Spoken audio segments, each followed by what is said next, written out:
SSK தான் கிரிமினல்னு தெரியும்ல. அவன் போன்ல பேசுறத நம்பி நீங்க எதுக்காக அங்க போனீங்க? என்கிட்டயாவது ஒரு வார்த்தை சொல்ல வேணாமா? உங்களுக்கு ஏதாவது ஆயிருந்தா நான் என்ன பண்ணுவேன்? அத்தை, சரி நடந்ததெல்லாம் விடுங்க அத்தை. நாகு இப்ப எஸ்எஸ்கே ஆபீஸ்ல தான் இருக்கான்னு உங்களுக்கு கன்ஃபார்மா தெரியுமா? அதான் நாகுவ கண்ல பார்த்த தேவி தெளிவா சொல்லிட்டாளே. நான் கேபின்குள்ள போய் பாக்கும்போது பீரோ அசைஞ்சுதே.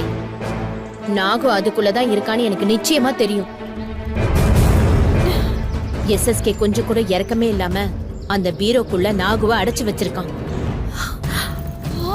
நாகு பாவம் சோறு தண்ணி இல்லாம அசைய கூட முடியாம மூச்சு விட சிரமப்பட்டு உள்ளுக்குள்ளேயே கிடக்குறான்.